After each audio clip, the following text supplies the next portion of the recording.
All right, so it's now time for us to do business. This afternoon, we get the opportunity to talk about the mining sector. We will not relent there. There is some good news for public sector workers as joint negotiations. They've arrived at 10% increase on a base pay. We'll be talking to our labor correspondent who is out there. He will be breaking it down for us. So if you are anywhere, better tell somebody to get closer to your set because we have all the updates that you can think about when it comes to our world of business. Just before we go through, let's do some mining now, as Ghana has been asked to thread cautiously consistent appeals to government to review the tax policies of mining corporations operating in the country. Madam Joyce Ayi, former president of the Chamber of Mines, has said that mining companies indeed are operating legally and there should not be any move to truncate their operations in the country. Allow foreign direct investment as far as mining is concerned, except where in countries where technology, finance, knowledge, skills are all in one place. But even that is very rare. You go to Australia, there are foreign direct investors in mining there. You go to Canada, same thing happens. You go to South Africa, the same thing happens. So Ghana is not doing anything wrong in having foreign direct investments in mining.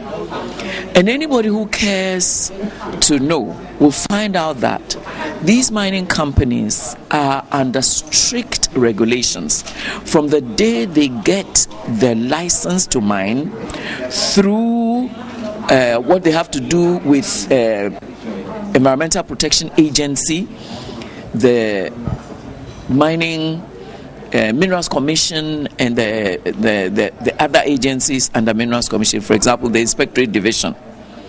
And there's a continuous regulation. EPA, for example, demands that there is what they call a rehabilitation bond. That is, every mining company is to cost its rehabilitation program and set aside some bonds to cover this in the event that they walk away before they come to the end of mining.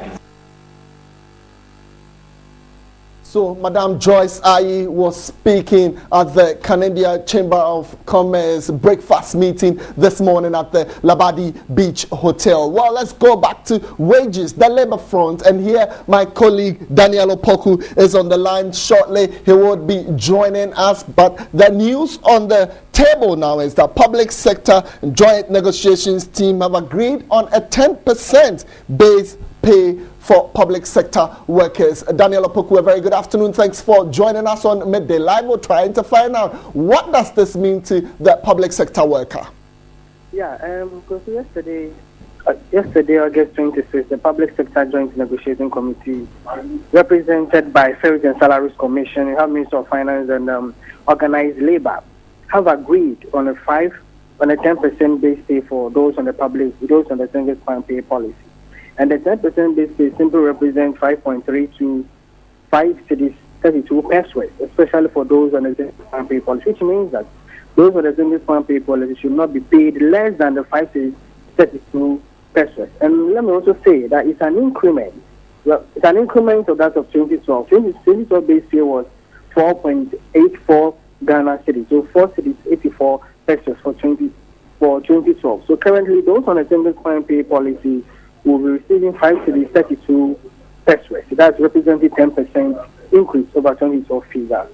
Daniel, it comes with the news of me wanting to question. Does that mean that reviewing back, there would be some form of back pay for all those beneficiaries in there? Exactly, because we are like, there is a back pay payment.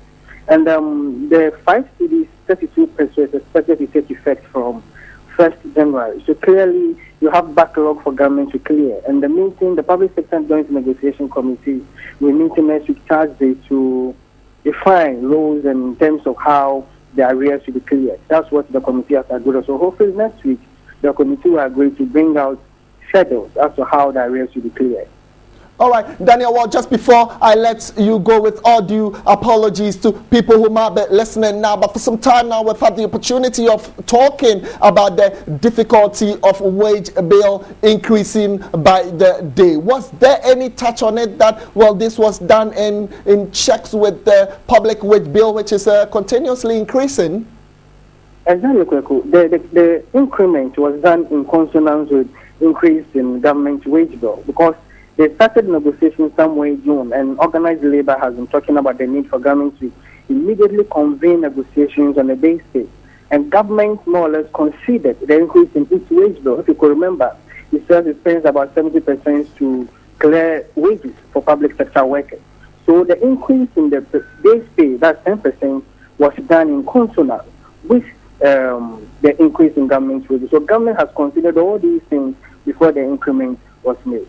We salute you, Daniel Opoku, for all that updates later tonight on News 360. Don't miss out. Daniel Opoku will be coming through with all those updates. But let's just quickly move on to other business stories as ahead of the verdict. The Ministry of Energy, together with power suppliers in the country, have assured power supply will not be interrupted across the country. So, if not for anything, you would be hearing that final verdict from the Supreme Court, but there would be no power interruptions. This story will tell you more.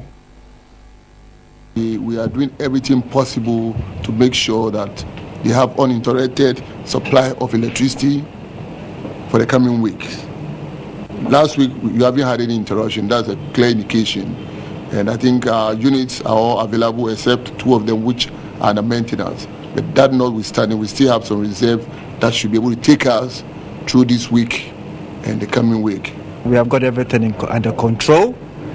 We have 2 units from Bui.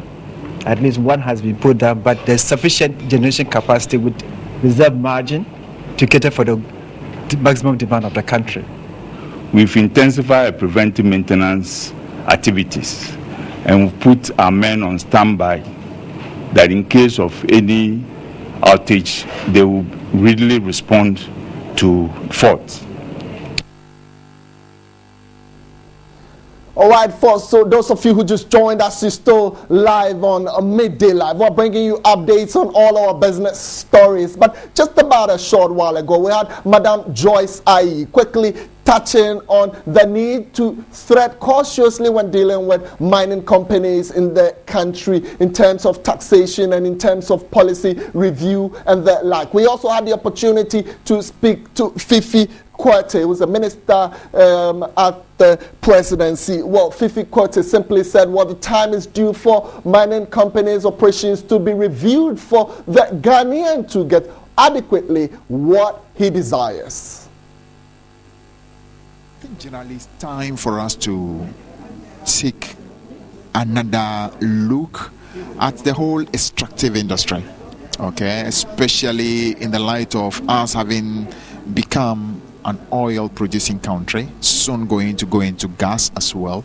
We need to start having a holistic view of oil extractive industry with a view of getting what you call the highest possible interest for country, and also ensuring that we do not lose our competitiveness, so that as an investment destination, people don't look at other destinations and leave our territory. So that really must be the way to look at it. I mean, clearly as a nation, you want to ensure that all things are inuring to your benefit as a country. But at the same time as well, if you're not careful, you are so fixated by how much benefit you want to get, you literally damage all the opportunities that will be coming tomorrow by clearly getting yourself out of competition. So that is the view that we need to have. One that would ensure, are we getting the best value for our people? Are we getting the best environmental sustaining practices for our people? But are we also remaining competitive vis-a-vis other places where people could go and do the same business? So that I think it's a call in the right direction. But in your opinion, do you think so much laxity has been given to mining industries who have operated in the country for over a century now? All I would say is that there's always massive room for improvement. what it is that had not been done in the past. I think the opportunity is here for us to be able to look at it and do it far better. So I'm sure part of the review will be to even check whether there's been too much laxity over the period and what can be done to improve that situation.